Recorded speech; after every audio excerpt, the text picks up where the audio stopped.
gone, I go back to the room. I become myself again.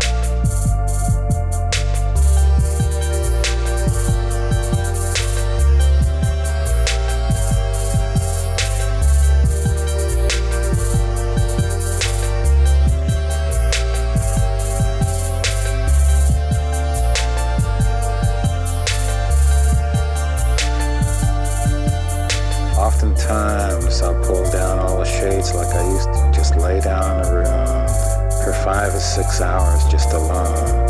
Just lay in that bed and get something back, some kind of juice. Just being away from people is one of the most marvelous fulfillments a man like me can have.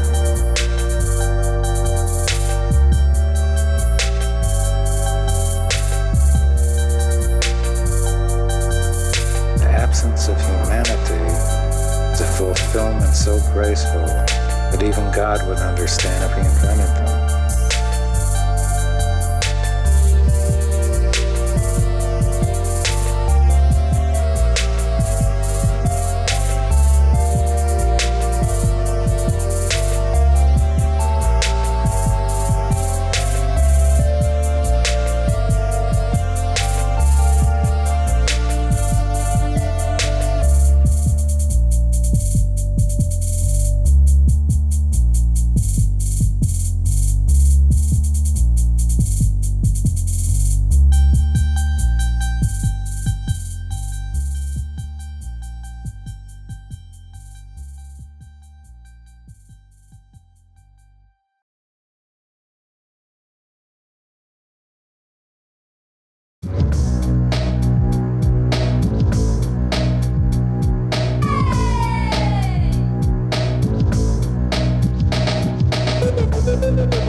I don't have to tell you things are bad. Everybody knows things are bad. It's a depression. Everybody's out of work, scared of losing their job. It's a depression.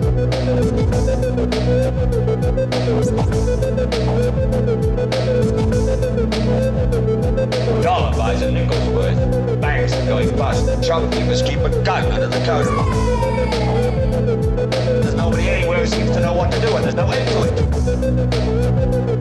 We know the air is unfit to breathe, our food is unfit to eat. Sit watching our TVs while some local newscaster tells us that today we had 15 homicides and 63 violent crimes, as if that's the way it's supposed to be.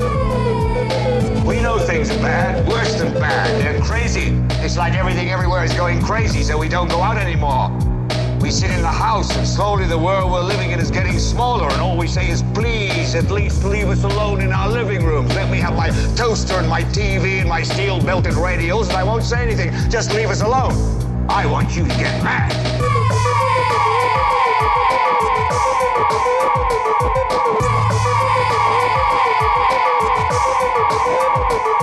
I don't know what to do about the depression and the inflation and the Russians and the crying in the street. All I know is that first, you've got to get mad. You've got to say, I'm a human being. God damn it. My life has value.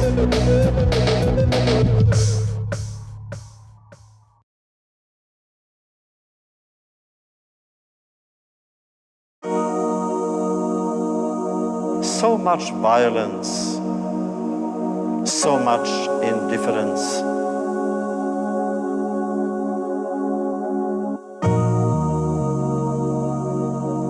A strange and unnatural state in which the lines blur between light and darkness, crime and punishment, cruelty and compassion, good and evil.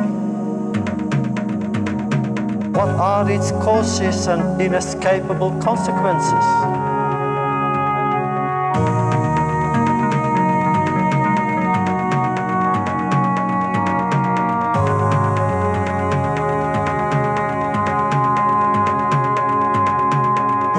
Can one possibly view indifference as a virtue? Is it necessary at times to practice it simply to keep one's sanity, live normally as the world around us experiences harrowing upheavals?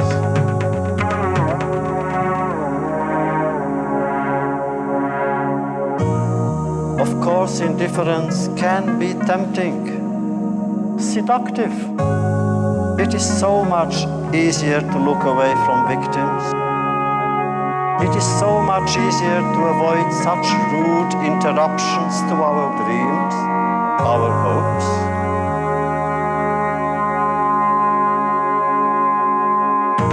It is, after all, awkward to be involved in another person's pain and despair. To be indifferent to that suffering is what makes the human being inhuman.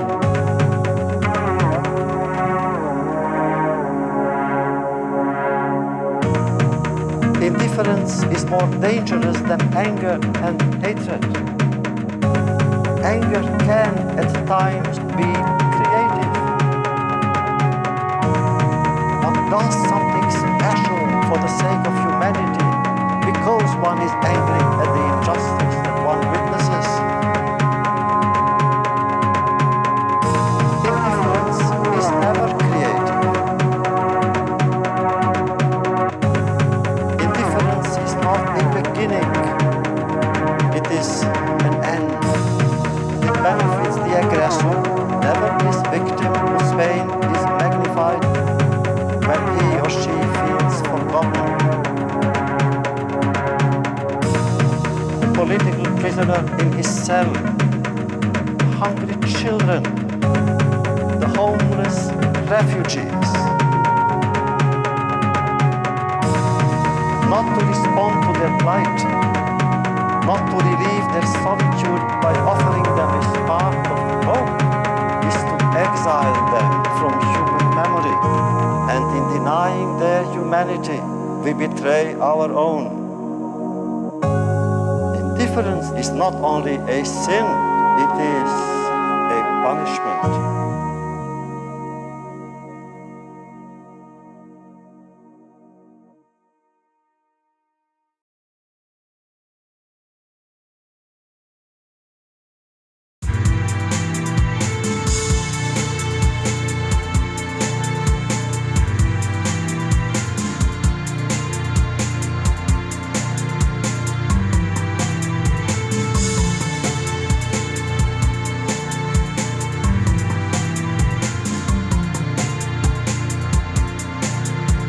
If you are going to control any population for any length of time, you must have some measure of consent.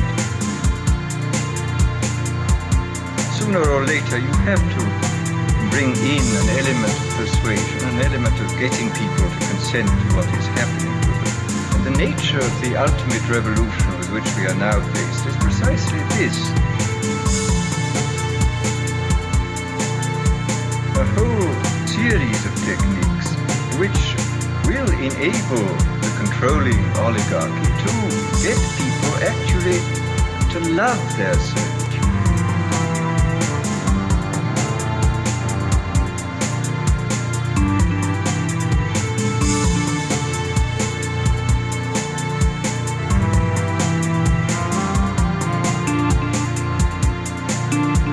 As dictators become more and more scientific, more and more concerned with the technically perfectly running society, they will be more and more interested to a form of terroristic stress.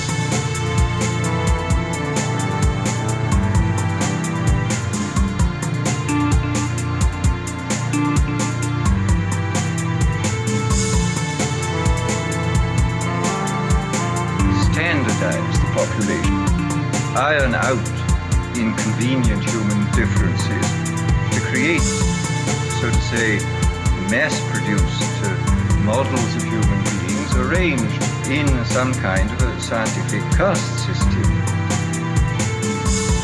People can be made to enjoy a state of affairs which, by any decent standard, they ought not to enjoy. The enjoyment of servitude.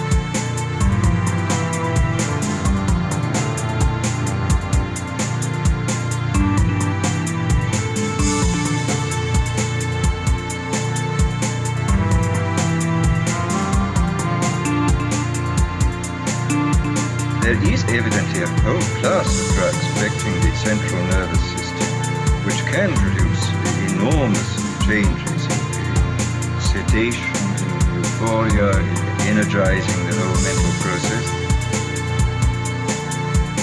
without doing any perceptible harm to the body.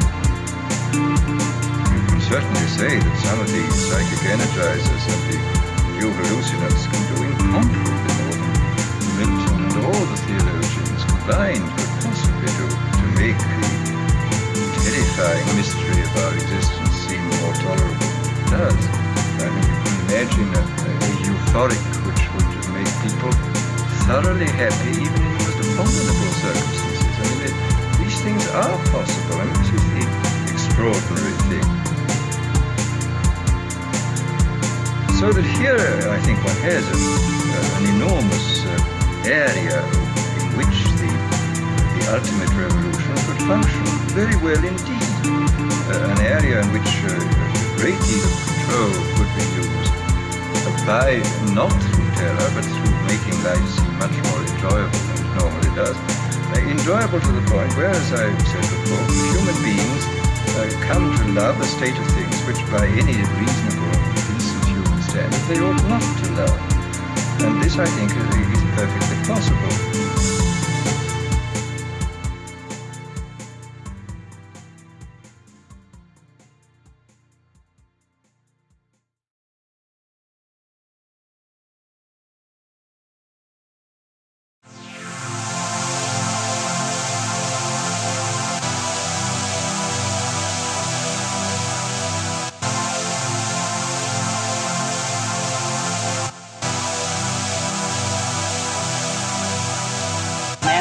Entitled to his own happiness, and that he must achieve it himself, but that he cannot demand that others give up their lives to make him happy, nor should he wish to sacrifice himself for the happiness of others. I hold that man should have self-esteem. Cannot man have self-esteem if he loves his fellow man? What's wrong with loving your fellow man? Christ, every important moral leader in man's history, has taught us that we should love one another. Why then is this kind of love in your mind immoral? It is immoral if it is a love placed above oneself. It is more than immoral, it's impossible. Because when you are asked to love everybody indiscriminately, that is, to love people without any standard, to love them regardless of the fact of whether they have any value or virtue, you are asked to love nobody.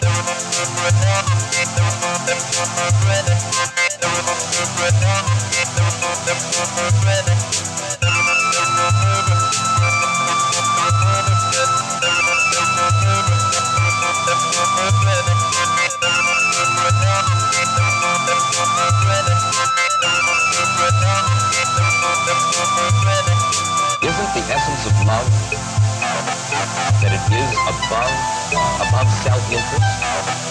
To have love above self-interest, it would mean, for instance, that I am marrying you just for your own sake. I have no personal interest in it, but I am so unselfish that I am marrying you only for your own good.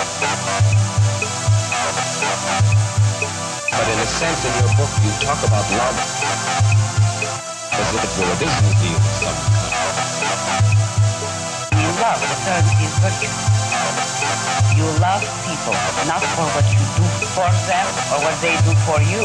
You love them for the values, the virtues which they have achieved in their own character. You don't love everybody indiscriminately. You love only those who deserve it. And then if a man is weak or a woman is weak, then he is beyond love. He certainly does not deserve it. He can always correct it. Man has free will. If a man wants love, he should correct his weaknesses or his flaws. He may deserve it, but he cannot expect the unearned. Neither in love nor in money.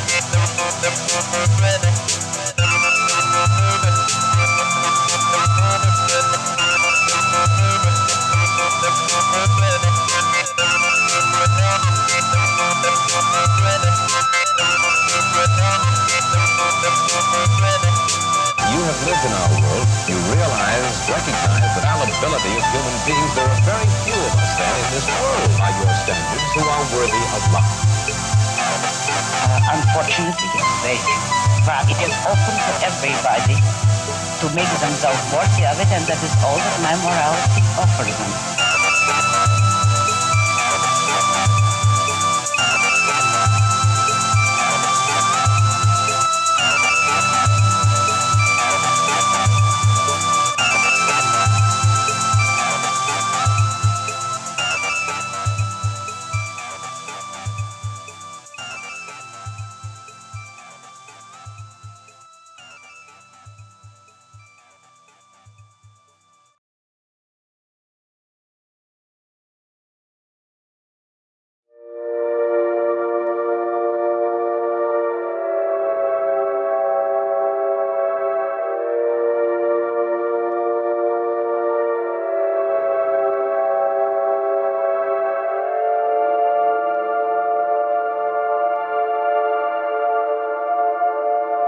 Take a moment and